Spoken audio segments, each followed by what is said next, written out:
Hey, what's up everybody? Welcome back to another What's in a Performance, where today we're going to be reviewing Animenz's arrangement and performance of Colors from Code Geass. Now I know a lot of you enjoy this arrangement and listening to his performance, and it supposedly is an easier version of another arrangement that he and Chris Lawn did for Colors. So let's get right into looking at some of the techniques that he uses and the ways that he plays to make this the virtuosic performance that we know and love. Bear in mind, again, this is a very virtuosic piece, so whenever I try to demonstrate with examples, this is my first time reading it, so I'll do my best. But here we go.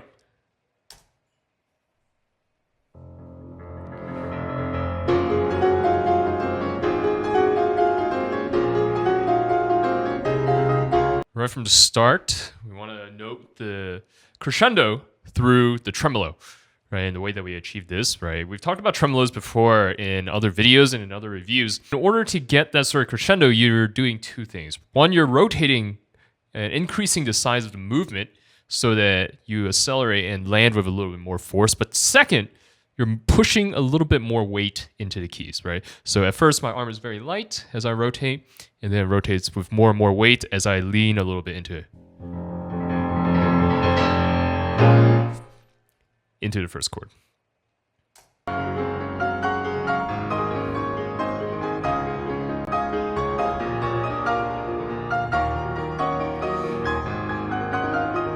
want to talk about these two runs here really briefly. These sorts of arpeggios tend to be a little bit tricky for beginners because you're used to playing arpeggios the way that you learned with like exercises and stuff like that.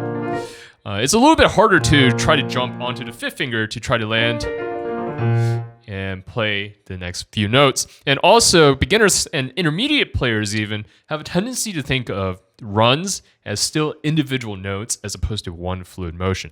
So in order to play a run like this, I'm looking at a measure where we have, and then this run. What you want to do is jump very quickly onto 5. And then from here, you can either opt to jump again to 5, right? Given the awkward nature of this position. But the important thing is that you end with your thumb, right? Essentially, you're carrying your hand in one motion upwards to the thumb to this high B flat. And then you're carrying it back down in a continuation of that motion, right? So I think of it as one motion up and down. Right, and I get all the notes that way. And then when we move on to the next run, it's a similar motion to playing this tremolo at the beginning with this sort of rotation. But since we're voicing the top note because it forms a melody, right? Every time you rotate to the top finger, you want to rotate with a little bit more force and a little bit more vigor and increasing amounts of weight so that you get that crescendo. So I'm very light here, and then a little bit more, I'm exaggerating the movement, and then land, weight into the key to get that sort of articulation.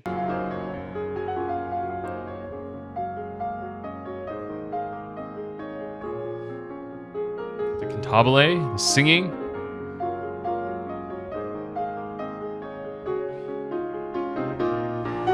Now, it's very important to note Cantabile sections, I think. When it comes to these sorts of pieces and arrangements, everything is very percussive right before, right? With like a lot of big chords, right? Even the first note, right? It's very, very large and very heavy. But once you get a Cantabile section, it creates an immediate contrast.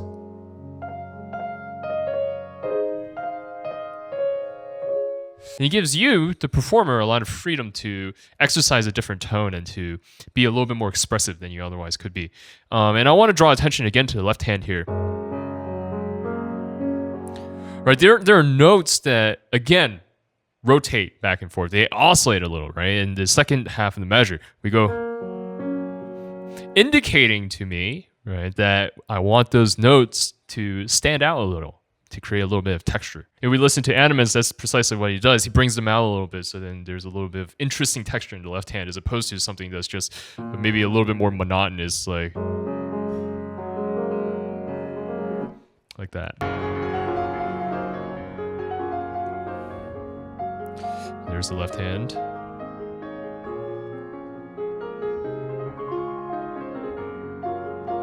And getting to this run. I promise I'll stop stopping so much, but there's a lot to talk about in the beginning that then gets applied everywhere else in the piece, which is the fun part of playing these sorts of things. We look at this run in the right hand here, where the Animenz plays right here. And what I want you to notice is that compared to the runs in the left hands that we had earlier, notice how little he lifts his fingers. His fingers stick very close to the keys, and that's to stay within the Cantabile sort of like tonality, where it's a lot more delicate and maybe a little bit more strung together, a little bit more glued. Remember, when you lift your fingers a lot, you tend to get a little bit more detached, spicy tone, even when you're playing piano, right? Right? There's a little bit more pepperiness to the sound. But if you keep your fingers close to the keys, it tends to be a little bit more legato, a little bit more smooth. And there's a little bit more glue on the tone. That's precisely what we hear here.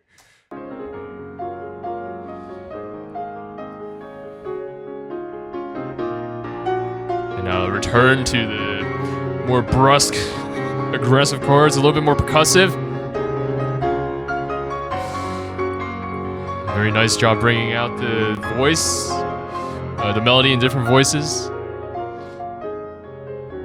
Ooh, this is an interesting spot. One thing that you can do with something like this, so you hear the decrescendo, right?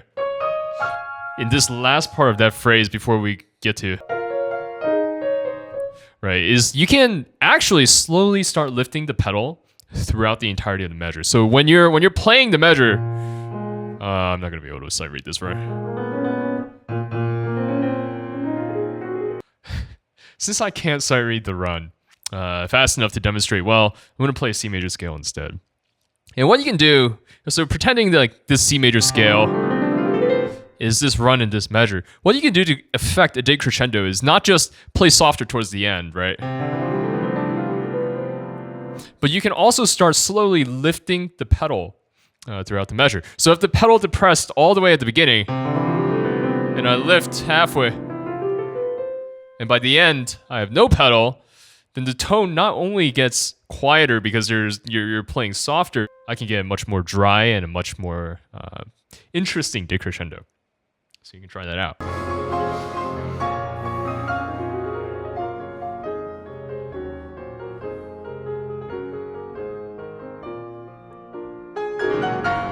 That's an interesting gliss.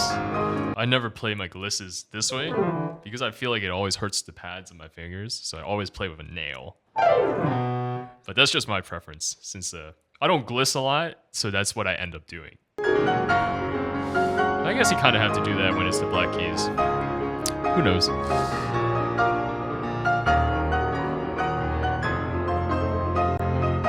These are pretty chunky chords that he's hitting. Quite impressive.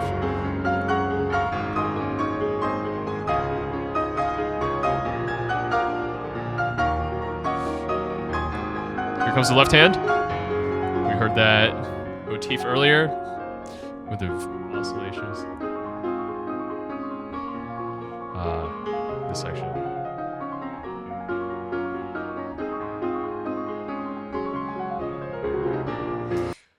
Same, very similar concept again with the rotations, except now you're playing something a little bit thicker. So what we have here is the melodies in the middle voice. And in order to get the middle voice to stand out, you need to lean, rotate into the finger that's playing the key. Now, it makes sense, right, when you're playing something fast like a tremolo, right, where you have to rotate. But you can actually apply that sort of movement to even slower notes like these eighth notes here. And now to make it more refined, instead of just feeling all the weight go into the top fingers, right, almost like you're rotating around like the middle of your hand, like here, you want to feel almost like you're rotating around that part of the hand, but you're letting these other fingers lift a little so that you only feel the weight of the rotation on the finger that's voicing the notes. And then I can refine it and like play with it and make it more melodic and phrase it a certain way.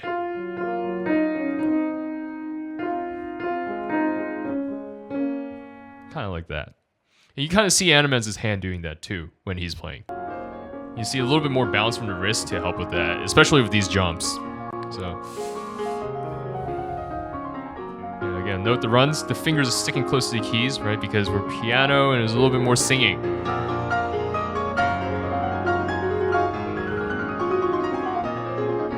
That's impressive.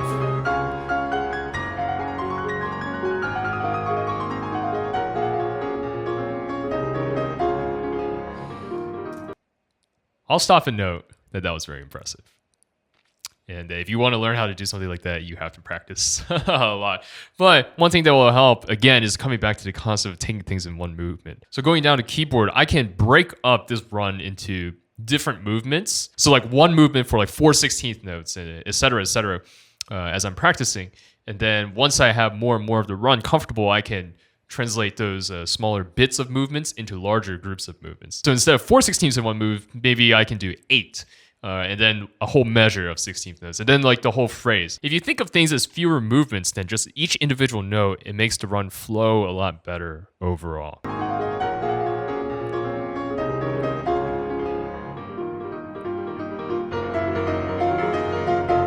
Notice how it was dry for a split second, and then he adds the pedal back in for emphasis.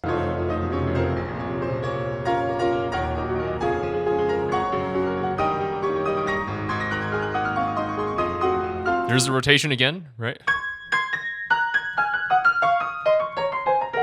You find this a lot in classical music. And you want to feel it almost this time on the higher finger, which is a little bit more difficult, right? You're letting this be a little bit more loose, the thumb be a little bit more loose, and the finger that you're playing the top note with be a little bit more firm so that you're able to voice it.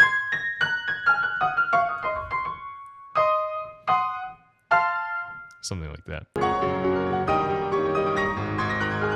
And you can hear it in the way that he plays too. He brings out the top note as it descends.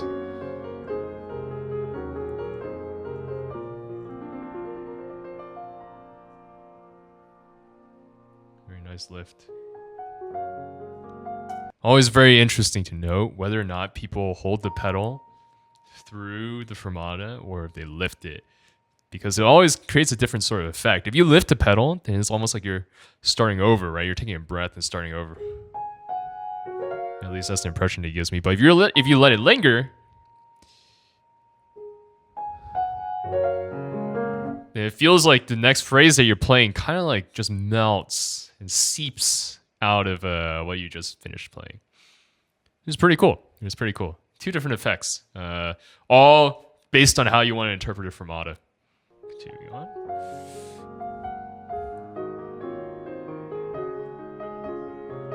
Actually, I want to comment on that very briefly. You might not have noticed, but Animenz plate. I want to take a look at the fingering here in the left hand.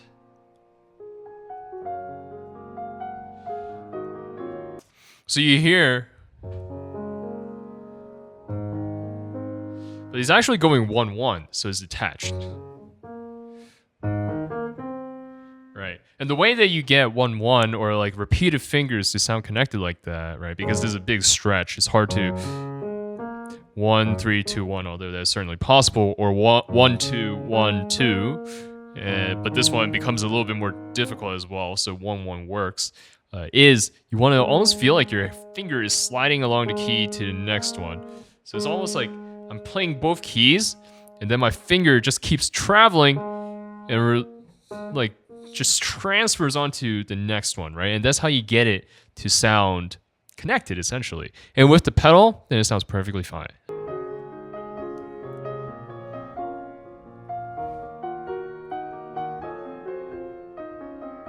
Again, top voice, but also the left hand intricacies.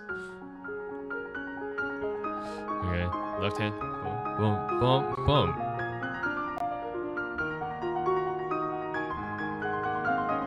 Again, rotation, right? And feeling the top note.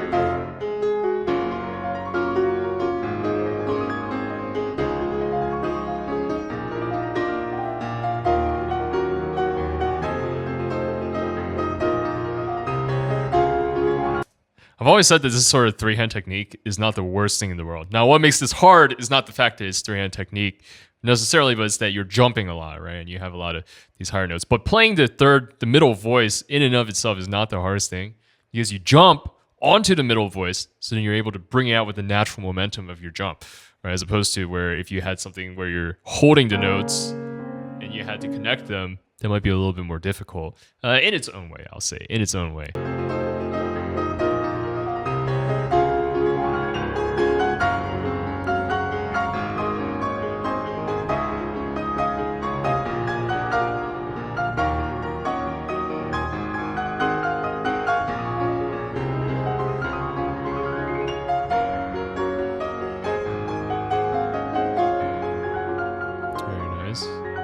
Drop in the dynamic, right? And back to almost this like more connected cantabile that calls back to verse 1.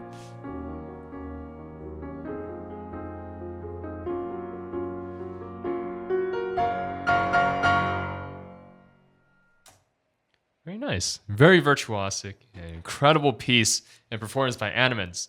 If you enjoyed this video and it was helpful to you, be sure to check out my Discord where you can talk to me or other people in my community about music and Animenz. And I'm sure that you'll enjoy one of these videos there on your screen right now because I talk a lot about Animenz on this channel. Go check out my description for a whole bunch of stuff, and I will see you next time. Peace.